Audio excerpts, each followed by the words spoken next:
G'day guys. Alright, now, today we're going to talk about the chain rule. The chain rule is a really quick, shortcut way of figuring out polynomial differentiation, which has been factorized. So, we're all used to looking at a function, say g of x, which is equal to x plus 3 to the power of 2. Now, in order to differentiate this, what we would need to do would be to expand out these brackets until it's in polynomial form and then solve. There's a quicker way. The chain rule is really useful when things get a bit more complicated. If we make it to the power of 12, you're going to have to be using Pascal's triangle to go a long way down and figure out what your expansion is going to be. Not fun.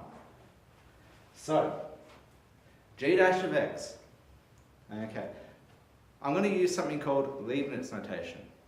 We're going to say that y is equal to g of x.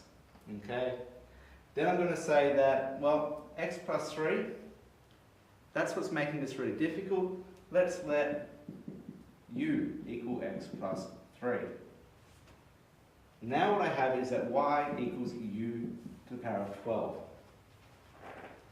Very easy, I can find now what the derivative of y is with respect to u.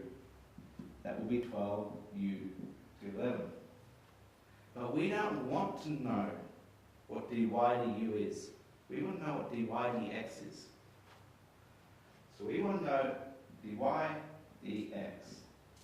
Now dy dx is the same as dy du times du dx.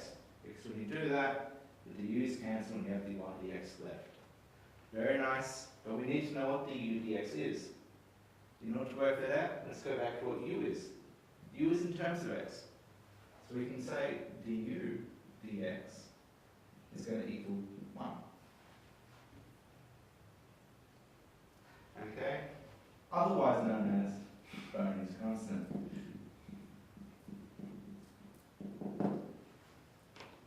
Now, we have Bohni's constant there. We know that dy dx will be dy du times du dx. So, dy du was 12u to the 11.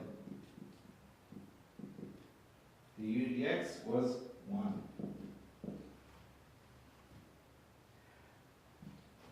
The only thing we need to do now is sum what u originally was. U was x plus 3. And the time speed disappears. That is how you use a chain rule with a really bad example.